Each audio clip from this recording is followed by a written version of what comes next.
Oi, gente, tudo bom com vocês? No vídeo de hoje, a Bruna vai responder as perguntas que vocês fizeram na semana passada. E eu tive que setorizar as perguntas, organizar um pouco por assunto, porque muitas delas eram bem parecidas. Então, para começar o vídeo, eu gostaria de saber, Bruna, quem é você e no que se baseia o seu trabalho? Oi, gente. Oi, Carol. Tudo jóia? Meu nome é Bruna. Primeiro, eu queria agradecer esse convite lindo. Eu tô muito feliz, eu sou suspeita porque eu amo muito a fisioterapia e amo muito a dança. Eu sou fisioterapeuta e tenho uma clínica aqui em Belo Horizonte e eu tô com um projeto novo de tentar levar a fisioterapia para dentro da dança. Em forma de consultoria. Como que seria isso? Através da avaliação fisioterápica, a gente consegue conhecer o corpo da pessoa, entender como que está funcionando e aí tratar ou prevenir lesão, melhorar a performance, entender mesmo como que aquele corpo funciona e ajudar no desenvolvimento daquela pessoa, independente de quem seja, se é uma dona de casa, se é um advogado, se é um profissional da dança, um bailarino. Então, basicamente é isso. Tá bom? Muito obrigada pelo convite. Aí, pessoal, eu não avisei que ela era muito especial.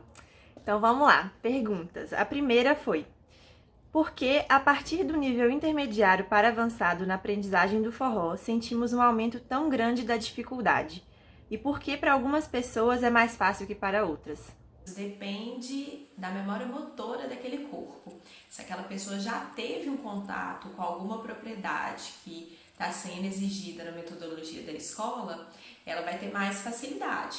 Agora, se ela não teve nenhum contato, aí vai ser um pouquinho mais complicado.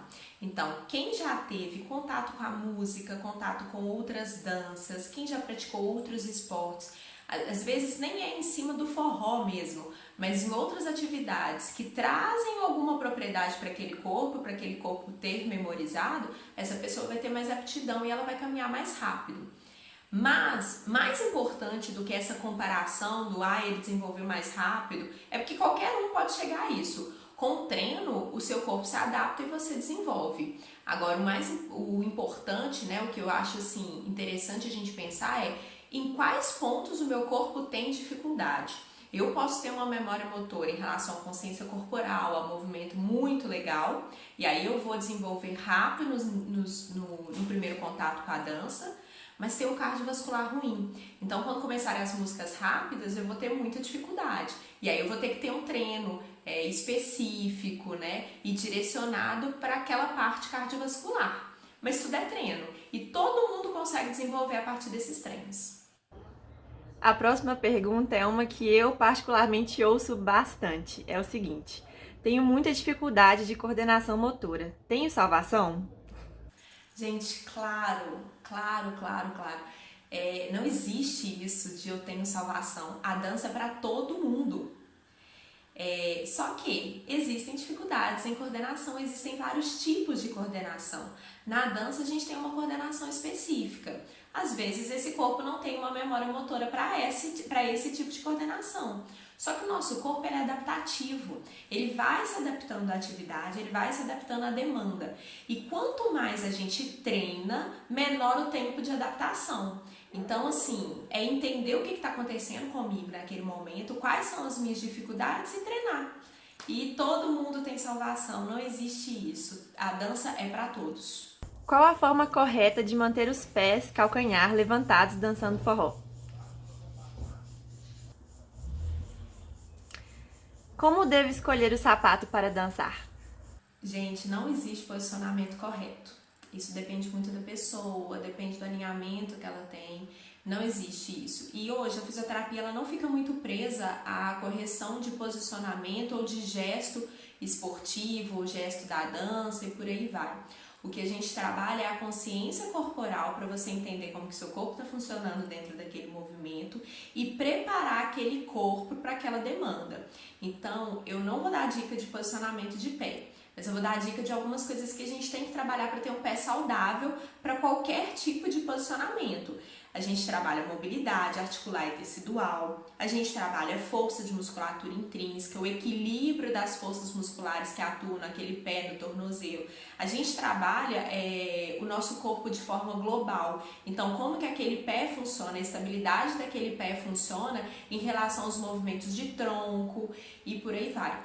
Então, eu sei que agora vem uma sequência inteira de perguntas só sobre pé. E aí no final eu vou fazer um videozinho de alguns exercícios, dicas de exercícios para trazer um pé para vocês mais saudável e mais preparado para qualquer tipo de demanda.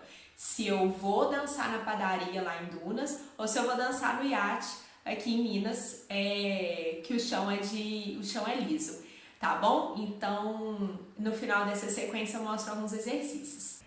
Como devo escolher o sapato para dançar? Faz mal dançar descalço?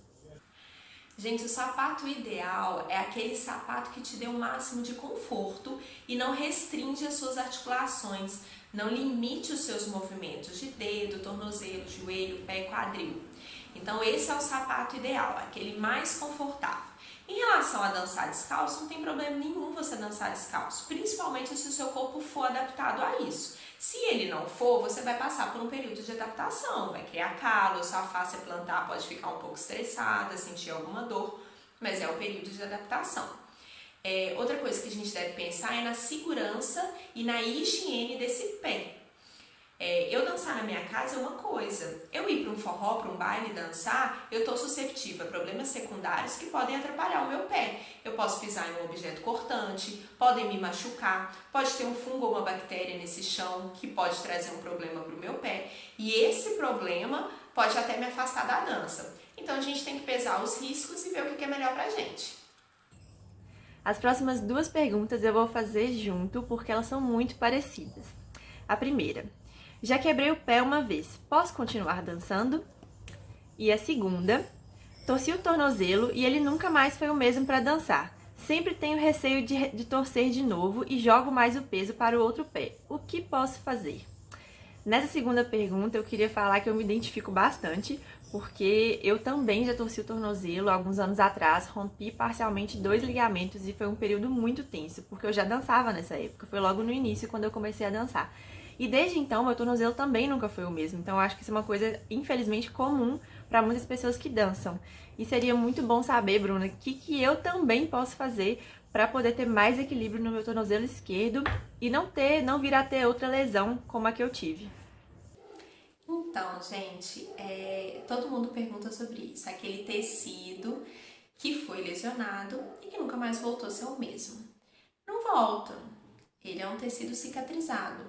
Mas isso não significa que a sua função ela não pode voltar ou então ser até melhor do que antes daquela lesão. Isso depende muito, mas primeiro a gente tem que falar como que a fisioterapia funciona. Quando alguém chega com uma queixa para o fisioterapeuta ele vai fazer um diagnóstico funcional.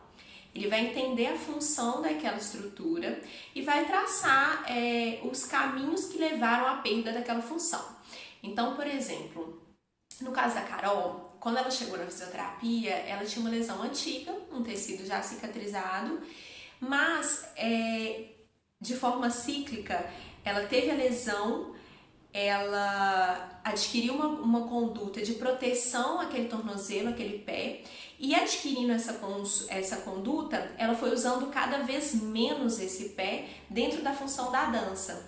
Então, assim, esse tecido cicatrizado, ele não foi direcionado a ter a mesma funcionalidade que antes. Ele perdeu estabilidade, ele perdeu força. Então, quando ela chegou na fisioterapia, ela não tinha uma lesão, mas ela tinha um desequilíbrio de um pé para o outro. Um pé estava sendo muito mais usado do que o outro. Então, qual que é a nossa conduta? No caso da Carol, por exemplo, a nossa conduta é equilibrar essas forças, trabalhar esse tecido de forma global e principalmente dentro da função da dança, para ela ter confiança, para ela saber e usar este caminho de retorno daquele pé à função. Quanto mais você usa o pé, mais ele vai trabalhar estabilidade, mais ele vai trabalhar força e por aí vai. Então, dentro da fisioterapia, é esse caminho que a gente está traçando. Só que isso tudo demanda tempo, Por quê? Porque é uma adaptação física e mental. Você tem que trabalhar as forças, trabalhar as estabilidades, trabalhar a mobilidade daquele pé que está diminuído por anos que não foi usado e também trazer para o seu cérebro, para a sua cabeça a mensagem: usa o pé, para ele voltar àquela função. Então, na verdade, funciona dessa forma. É muito raro a gente tirar um paciente da dança ou de qualquer função que ele tenha por conta de uma lesão. Geralmente a gente vai tratando e usando também a atividade como tratamento, porque faz parte. Então, essa é a dica. Faz uma avaliação e entenda por que isso está acontecendo. E aí, depois que vocês entenderem por que isso está acontecendo, a gente consegue traçar uma meta para vocês retornarem a usar esse corpo, né, essa estrutura, da mesma forma que antes ou até melhor. O tornozelo da Carol hoje, ele está melhor, eu garanto que ele está melhor do que na época da lesão. Só que a gente precisa desse caminho de confiança para usar o pé. Então, pessoal, essa foi a primeira parte do vídeo. Eu espero muito que vocês tenham gostado. Em breve eu vou postar a segunda parte, mas enquanto isso, curte, compartilha e comenta aqui pra mim, falando se vocês gostaram, o que vocês acharam, tá bom? Um beijo, até logo!